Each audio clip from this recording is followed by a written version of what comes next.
The golden spoon wasn't golden at all. It was mahogany, leather, and whispered power. It was the kind of restaurant where the salt was fleur de sel. The bread was flown in fresh from a Parisian bakery every morning, and the average customer's wristwatch cost more than Lena Petrova's annual rent.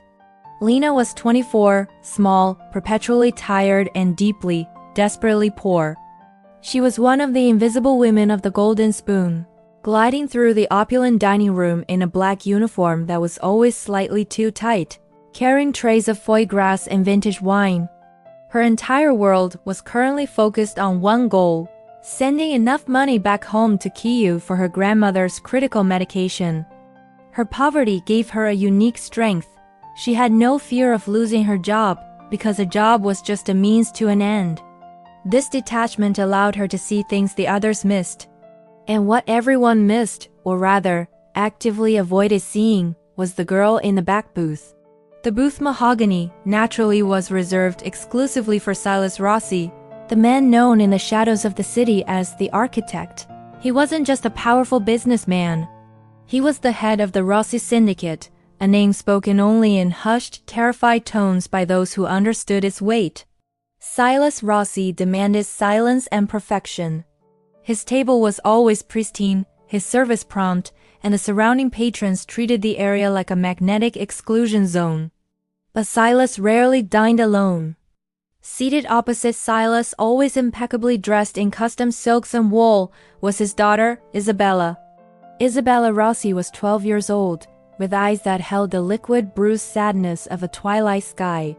She was beautiful, fragile, and utterly silent. Everyone in the restaurant, from the head chef to the maitre d', knew the story. Isabella had been mute since her mother, a brilliant opera singer, had died 5 years earlier in a highly suspicious accident. The muteness was the tragedy, the silence was the shield, and the shadow of her father was the wall. Waiters approached the table with their eyes fixed on Silas's granite jawline, accepting his curt one-word orders. They never looked at Isabella. To look at her was to acknowledge her, and acknowledging the daughter of Silas Rossi felt like inviting scrutiny, like asking the architect to build a new consequence just for you. When Isabella needed something, she would write it down on a small, expensive notepad or, more often, just point. Silas would interpret her gestures with detached efficiency. He controlled her voice too by controlling her needs. Lena watched this routine with growing unease. She had a younger cousin, Dmitro, who was deaf, and Lena had spent years of her childhood communicating with him. She knew what real silence looked like, and Isabella's was different. Isabella's silence was a cage built from fear and neglect, not nature. One afternoon, Silas was late. Isabella sat alone, sketching meticulously in a leather-bound book. Lena, assigned to the section, wiped down the adjacent table. Isabella signaled for a napkin. Lena placed it gently on the table. As Isabella reached for it, her hand brushed the water glass, sending it toppling over. The crash was shockingly loud in the muted room. The few patrons present flinched, and the maitre d' froze, terrified of Silas's imminent arrival and the mess. Isabella recoiled, her face turning pale with fear, her eyes darting toward the door as if expecting instant, brutal punishment. She was panicking, silently mouthing a frantic apology that no one heard. The other waiters averted their gaze, waiting for Lena to handle the situation, the low-status chore. Lena, instead of rushing to mop the water, knelt beside the table. She looked directly at Isabella, ignoring the scandalized look of the manager. "It's okay," Lena said softly, not raising her voice above a conversational whisper. "Accidents happen. We will clean it." As she spoke, her left hand moved subtly, a quick, almost imperceptible sequence of movements she hadn't made since she left home 5 years ago. F-I-N-E. C-L-M. She spelled out the words in the two-handed manual alphabet she knew so well. Isabella froze. Her midnight eyes widened, tracking Lena's hand. For the first time since Lena had known her, the fear in Isabella's expression was replaced by a sharp electric jolt of recognition, a connection. Before anyone could react, Lena finished mopping the water, disposed of the shards, and stood up, smoothing her apron. She caught the eye of the Mother D, who simply glowered. She had created a scene, but she had prevented a meltdown. As she walked away, Lena felt the lingering potent warmth of Isabella's gaze following her. The silent girl had seen her. The invisible waitress had been seen in return. 2 days later, Silas Rossi brought Isabella to lunch exactly at 1 p.m. The tension around the booth was higher than usual. Silas was meeting with a short, heavy man with rings that flashed ominously in the soft light, a man known only as the Butcher. Isabella sat in her usual silence, looking out the window, drawing in her book. Lena served them, her movements professional, her face blank. She focused on the heavy velvet curtain separating the main dining room from the back corridor. As she leaned in to clear the appetizer plates, she made fleeting eye contact with Isabella. Isabella's small hands, resting in her lap, moved. Rapidly, silently, in the complex, fluid grammar of American Sign Language, ASL. It was too fast for spelling. It was true communication. Lena, having spent her life with Dmytro, was fluent. She understood the signs instantly, even though they were subtle, hidden almost entirely in the shadow of the table. Isabella signed. He is upset. Very angry. They are fighting about the cargo ship. Bad, danger. Lena's heart slammed against her ribs. She was serving the literal embodiment of a crime drama. She kept her face expressionless, smoothly collecting the bread basket. Lena signed back, barely moving her fingers. Be safe. Say nothing. The exchange lasted less than 5 seconds. But it was a conversation. The first one Isabella had had in years that wasn't filtered through paper or a third party. Silas, engrossed in a low, furious discussion with the Butcher, suddenly slapped his hand down on the table, making the silverware jump. The room flinched. Enough. Silas's voice was a gravelly boom. I want to see the manifest now. The architect does not tolerate mistakes, even from his own people. He looked up, catching Lena by the eye. Waitress, bring my daughter a sparkling lemonade. And do not, for the love of God, spill it. Lena nodded, her face still impassive. She retreated to the kitchen, her hands shaking. She wasn't shaking from fear of Silas, but from the terrifying intimacy of the knowledge she had just been given. She was communicating with the boss's daughter about her father's illegal empire. She was inside the wall. When she returned with the lemonade, Isabella gave her a look of profound, desperate gratitude. It was a look that pleaded for rescue. Lena knew her life was in danger, but she also knew she could not walk away from the connection. She couldn't leave the girl trapped in that deafening silence. That evening, as Lena was clearing the last table, the Mater D, a slick man named Giovanni, approached her. His face was pale and serious. Lena, change out of your uniform. Mr. Rossi requires your presence, now. Lena's blood ran cold. She knew this wasn't about a spilled glass or a wrong order. This was the moment of reckoning. She walked into the private lounge attached to the restaurant, her shoes clicking softly on the marble floor. Silas Rossi sat alone, smoking a rare dark cigar. The smoke curled around him like a malevolent cloud. He didn't look up immediately. Sit, he commanded, gesturing to a leather armchair. Lena sat, keeping her spine straight, her hands folded neatly in her lap. Finally, Silas looked at her. His eyes were the color of cold, flat steel. Isabella tells me you are special, waitress. I am efficient, Mr. Rossi. I clean tables and serve food. No, that is what Giovanni does. You, Lena Petrova, do something else. You speak the language of my daughter's silence. Lena felt a chill. He has seen it, or Isabella had told him. I know some basic ASL, Mr. Rossi. My cousin is deaf. It's a courtesy, Silas repeated, exhaling a plume of smoke. Courtesy is not a word in my vocabulary, Miss Petrova. I deal in intention. And your intention is currently a mystery to me. You are a waitress. You have a mountain of debt back home. Why risk your life, and yes, I mean your life, to communicate with a child? Lena met his gaze. The fear was there, a frantic drum in her chest, but she refused to let it show. She is lonely, Mr. Rossi. She is intelligent. She is a child. I saw her trying to communicate with her hands, the way my cousin does. I simply offered her the chance to be heard. Heard? Silas leaned forward, extinguishing the cigar with slow, deliberate force. I am her father. I hire the best tutors, the best therapists. None of them could break her silence. And you, a humble waitress, unlock her tongue with your little hand dances? Why? Because she trusts me, Lena said simply. Because I did not look away. Because I expected nothing from her, except perhaps an answer to a question. Silas studied her for a long, heavy moment. It was the most intense scrutiny Lena had ever faced, a calculation of her entire being. I have kept her silence as a shield, to protect her from the filth of my life, to keep her pure. No one can interrogate a mute child. No one can force her to speak what she has seen. You have changed that. His voice dropped. You are a risk. A threat to the delicate balance of my entire world. Silas tapped his finger on the polished wood. I have two choices, Miss Petrova. The first is easy. I make your debt disappear, give you a new identity, and you disappear entirely.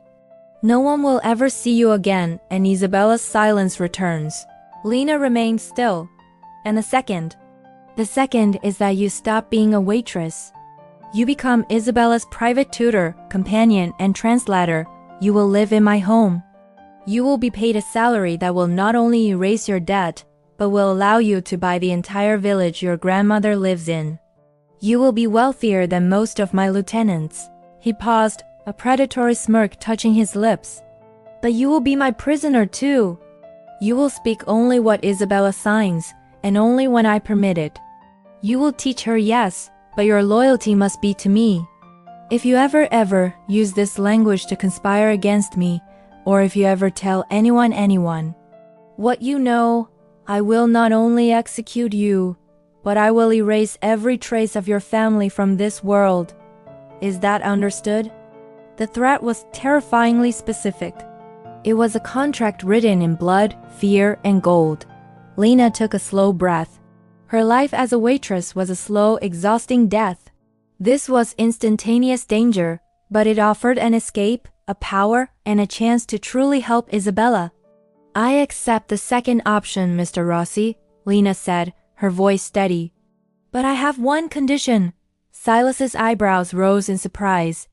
No one offers Silas Rossi conditions. Speak it quickly, before I forget my generosity. I will not be her servant, and I will not be your spy. I will be her teacher. My loyalty is to the truth of the communication, nothing else. If she signs something, I will translate it accurately. I will not filter her feelings or her questions. That is the price of trust. If you want her to communicate, you must accept what she has to say. Silas stared at her, then threw his head back and laughed a harsh, cold sound. The waitress in uniform gives you courage, Miss Petrova. Very well, the truth of the communication. Accepted. But the moment that truth becomes a lie against me, the deal is void. Within 24 hours, Lena was installed in the Rossi estate. It wasn't a house. It was a fortress disguised as a palazzo. Marble, steel, and silence. Her room was a suite larger than her old apartment, but the windows overlooked a high concrete wall. She was paid electronically, her family's debt cleared, and her grandmother's medical costs prepaid by an anonymous trust. She was rich, but she was trapped. Her new duty began immediately.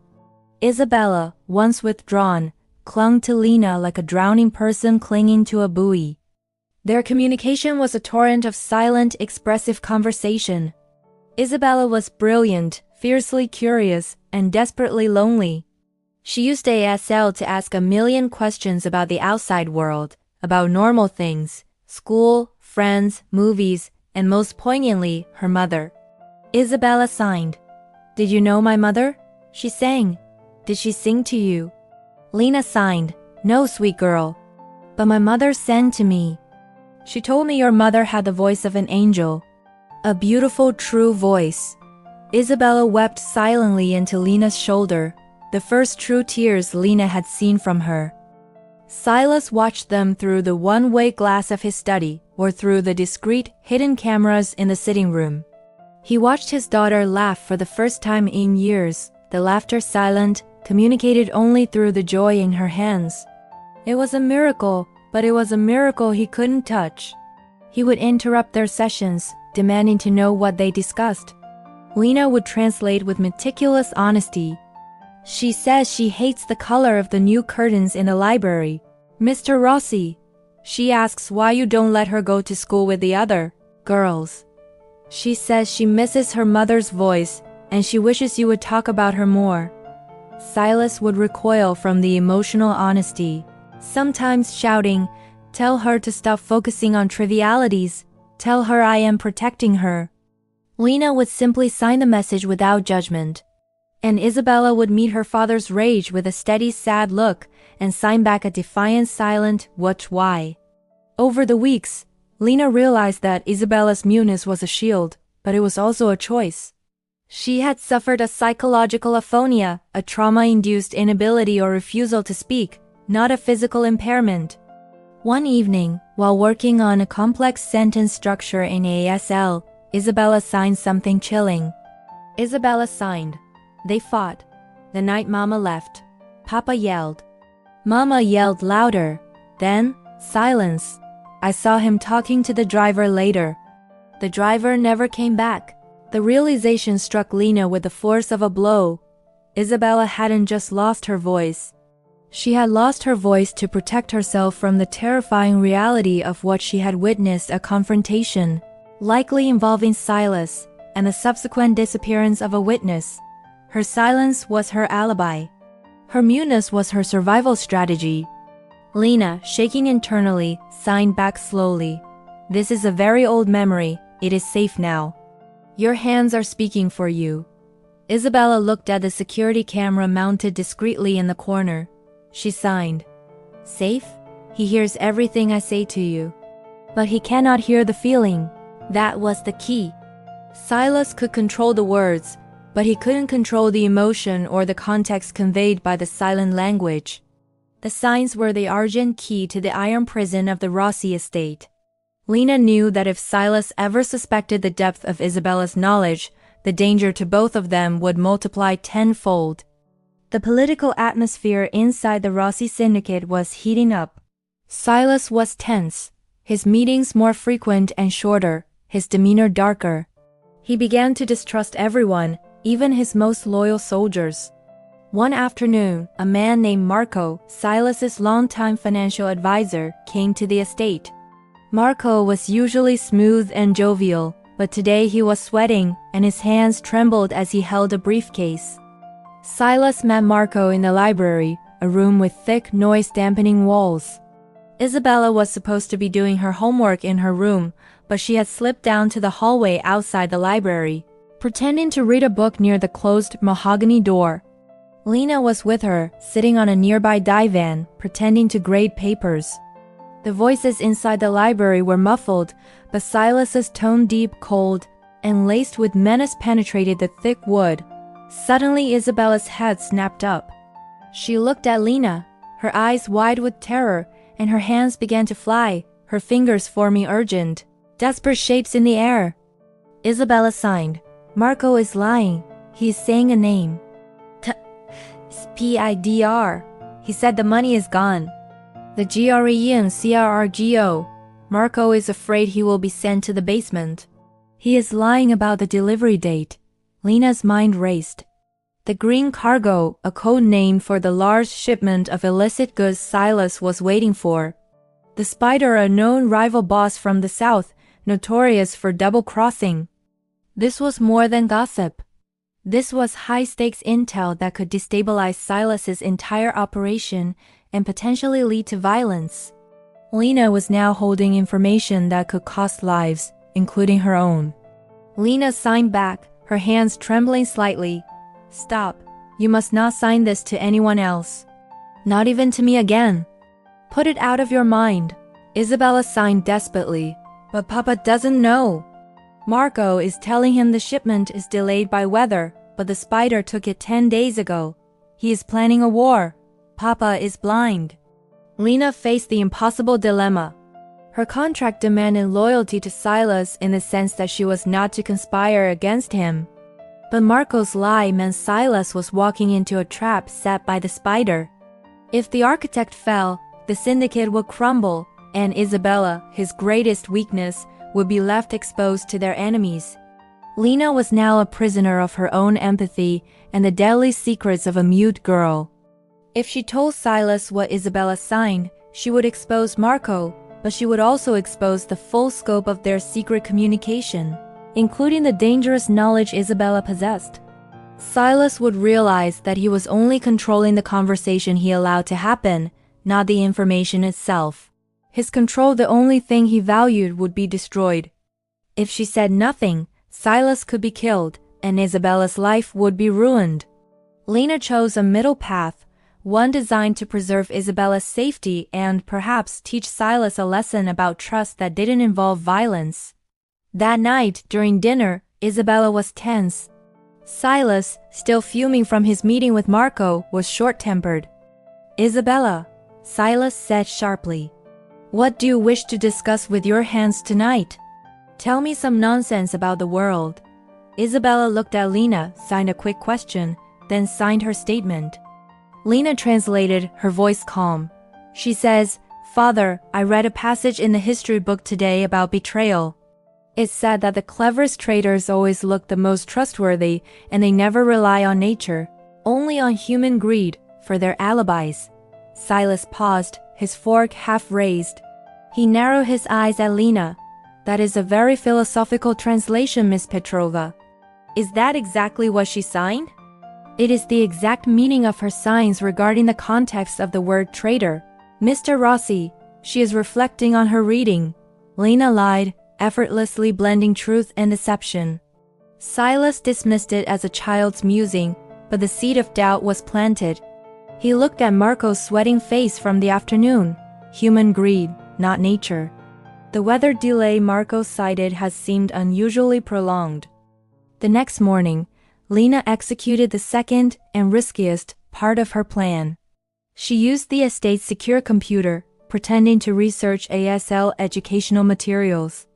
She crafted a single short, anonymous email, sending it to the official, heavily encrypted address of Enzo Moretti, Silas's old-school consigliere, a man known for his loyalty to the syndicate's survival, even over Silas's individual ego. The email contained only 3 lines. "Check the manifest log for the green cargo, 10 days ago. Not weather delay. Look for the spider's unique signature in the diversion route." She immediately wiped the server logs and cleared the browser history. Enzo Moretti, unlike Silas, was a man of procedure. He would not ignore an anonymous tip concerning a multi-million-dollar shipment. He would investigate quietly. And if he found the lie, Marco would be exposed, and Silas would be saved. Without ever knowing the source of the information was his mute daughter and her teacher. But the risk was immense. If Enzo traced the email, both Lena and Isabella were finished. For the next 2 days, the tension in the Rossi estate was unbearable. Silas was irritable and constantly on the phone. Enzo Moretti arrived and sequestered himself with Silas in the library for hours. Isabella was glued to Lena, signing a frantic mix of fear and relief. Isabella signed, "He is asking about the weather reports. Enzo is suspicious. He will find Marco's lie." Lena signed back, "Be quiet. Read your book. Let the silence protect you." On the 3rd day, the crisis broke.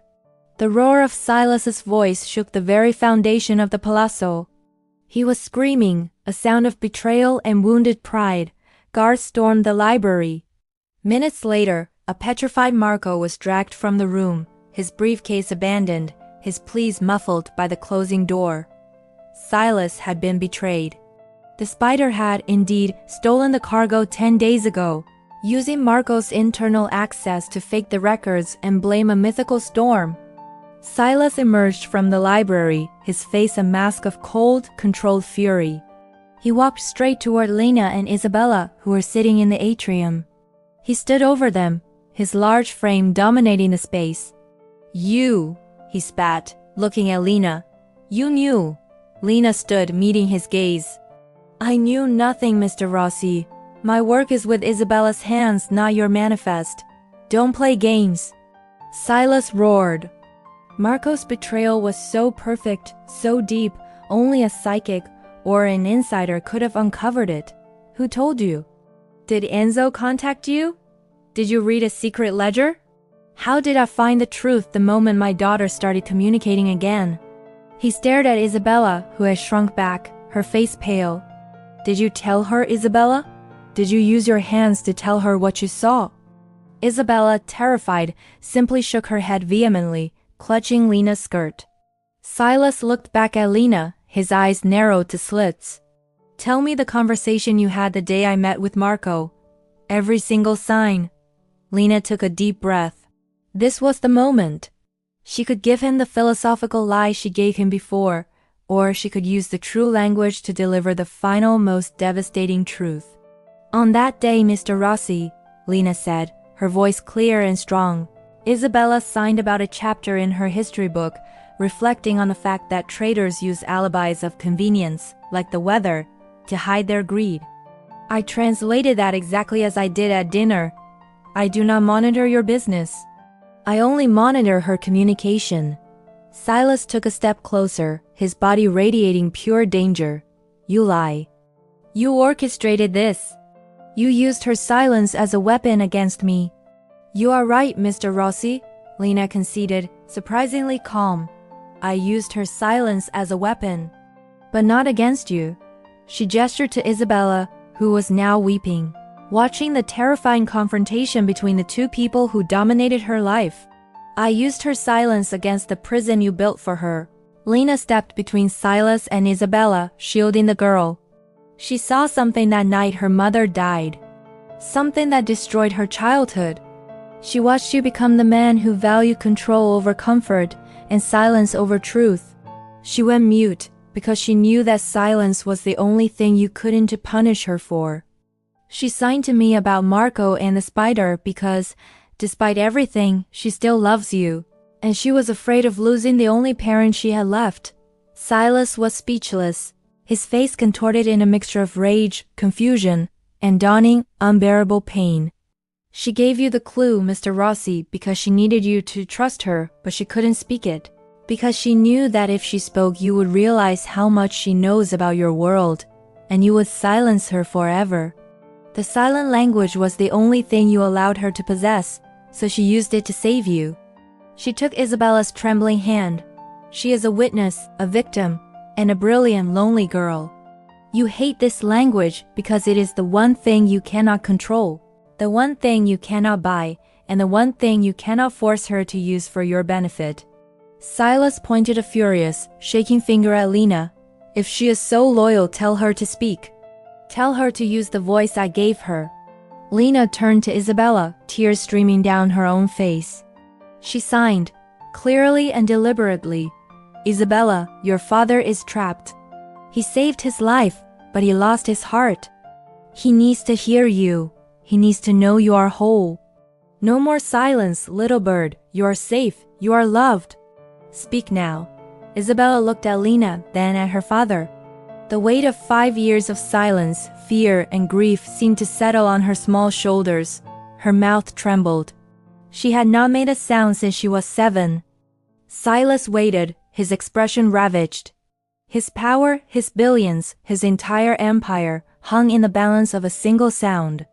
And then, a tiny, scratchy, and perfect word emerged. Papa. The sound, though quiet, exploded in the massive atrium. It was the first true sound she had made in 5 years, shattering the silence of the fortress. Silas stumbled back as if struck by a physical blow. Tears, real, human tears, filled his cold eyes. He dropped to his knees, utterly broken. Isabella, emboldened by the sound of her own voice, and seeing her father surrender, took a small, hesitant step forward. She raised her hands, and signed the sentence that had been trapped inside her for years, while simultaneously forcing her vocal cords to work. It was a shaky, beautiful dual performance, the silent language and the spoken word working together for the first time. "Mama, you heard." She spoke the words, raw and clear, while signing them. The shock was total. Everyone, from the guards to the distant housekeeper, froze. The Mafia boss, Silas, the architect Rossi, was kneeling, weeping at the feet of his daughter, who was speaking through sign language, telling him the unspeakable truth. The silence was finally gone. Isabella spent the next week communicating in a halting mix of speech and signs. Lena knew that the trauma was deep, and the voice would take time to heal, but the door was open. Silas had disappeared into his study for nearly 24 hours after Isabella spoke. When he emerged, he was different, lighter, paler, and quieter. The ruthless architect had been replaced by a humbled father. He called Lena into his study alone. "Marco is gone," Silas said, his voice quiet. "Enzo dealt with the spider. The syndicate is stable. You saved my life and my fortune." He gestured to a chair. "Sit, Lena. I owe you everything. I have instructed my lawyers to draw up a contract that makes you Isabella's permanent, legal guardian and a trustee in the Rossi family fund. You will never have to worry about money again. You are free." Lena shook her head. "I don't want the money, Mr. Rossi. I want a new contract." Silas looked surprised. "A contract? Speak it. I stay here." "I continue to teach Isabella both the spoken word and the signed word, because the signs are now her safe place. But my contract includes a non-negotiable term. You must learn ASL too." Silas stared at her. "Learn? A child's game?" "It is not a game," Lena corrected him firmly. "It is the language of her heart. If you want her truth, you must be able to understand the truth when she can only sign it. You created her silence with your isolation. You must break it with your participation." He looked defeated, but a flicker of the old resolve remained. "And if I refuse?" "Then she will go mute again. Because you will have proven that you still choose control over communication. And I will leave, taking the trust she has placed in me with me." Silas slumped in his chair. He pulled a small, silver key from his pocket, a key Lena had seen Isabella play with sometimes. "This was her mother's," Silas said, his voice raw. "It unlocks a small silver box.